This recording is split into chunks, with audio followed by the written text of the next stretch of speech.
Bienvenue sur Wapala, votre mag 100% Watersports. Au programme cette semaine, l'hiver est terminé et la saison des grosses vagues avec l'occasion de faire le point sur les nominations de la compétition de surf la plus barrée du moment, le Billabong XXL Awards.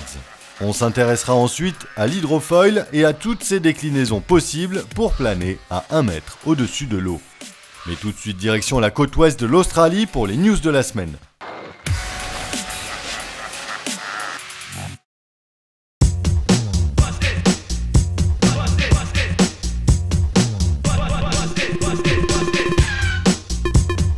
Bells Beach, le mythique spot australien, accueille cette semaine la deuxième étape du Tour Pro de Surf ASP. A noter la présence de Monsieur Kelly Slater et du Français Jérémy Flores, bien remis de sa blessure. En attendant les résultats des phases finales dans notre prochain mag, c'est l'occasion de vous montrer les plus belles images des séries qualificatives.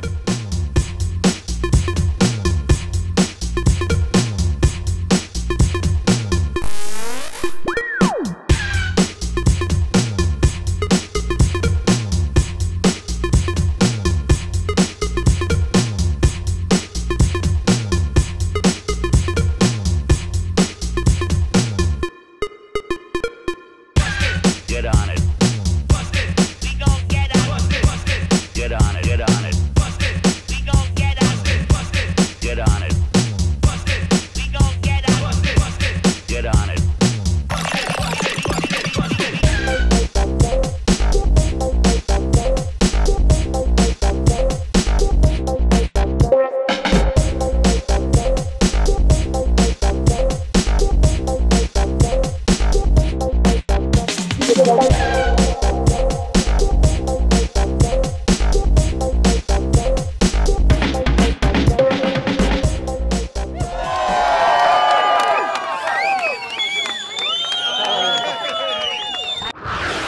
On embarque tout de suite à bord d'une planche à hydrofoil, le point sur toutes ses déclinaisons possibles pour planer à 1 mètre au-dessus de l'eau.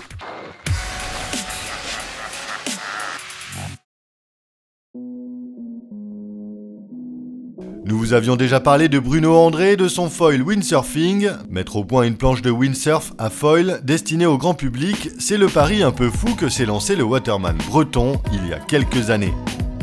Aujourd'hui, le concept est au point et fait l'objet d'un modèle de série, la FS1, pour la marque AHD.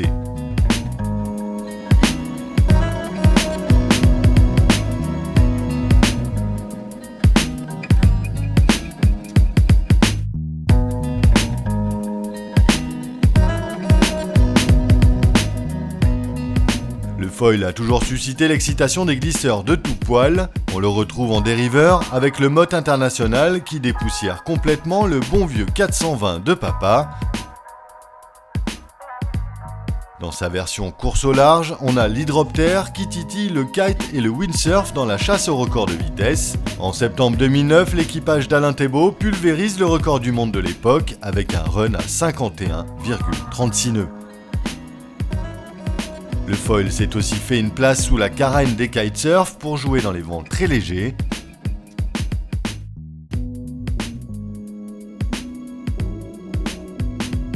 Enfin, le foil s'est également invité dans le surf de grosses vagues. L'air d'Hamilton l'utilise régulièrement pour attaquer la fameuse Jaws à Hawaï, un peu comme si dévaler une vague de 10 à 15 mètres ne lui suffisait pas. Pour avoir sa dose d'adrénaline, l'air a besoin de surfer à 1 mètre au-dessus de l'eau. Le concept de l'hydrofoil permet aux marins d'abandonner le principe d'Archimède en quittant le monde aquatique pour rejoindre celui des oiseaux. Une fois au-dessus des flots, les planches ou les flotteurs ne sont plus freinés par l'eau, l'accélération est alors sans limite. Et pour les engins tractés par le vent, un petit souffle d'air permet d'atteindre des vitesses insoupçonnées.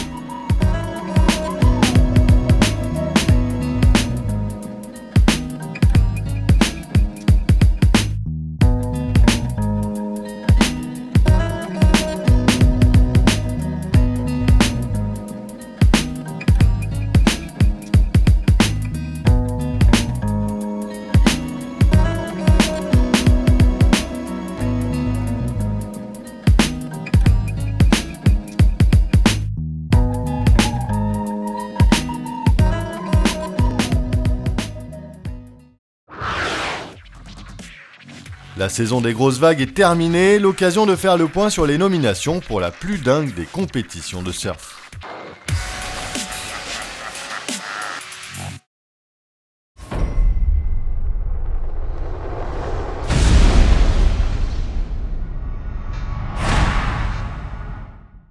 Le 4 mai prochain, en Californie, le jury choisira un vainqueur dans 3 catégories, le ride de l'année, la plus grosse vague et le monster paddling qui correspond à la plus grosse vague prise à la rame.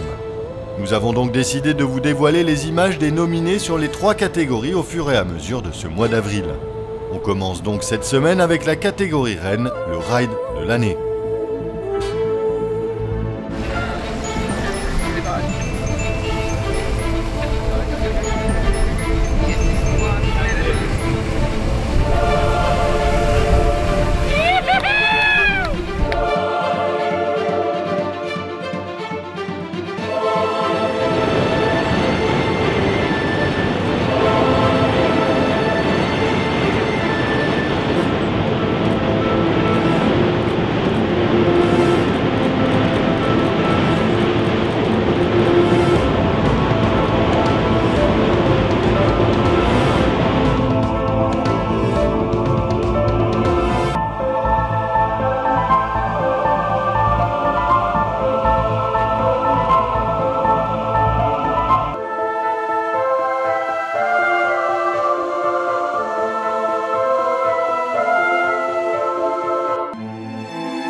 On a gardé le meilleur pour la fin avec cette vague monstrueuse de Nathan Fletcher, shootée à Tiopo, à Tahiti, et qui a déjà fait la couverture de 8 magazines spécialisés.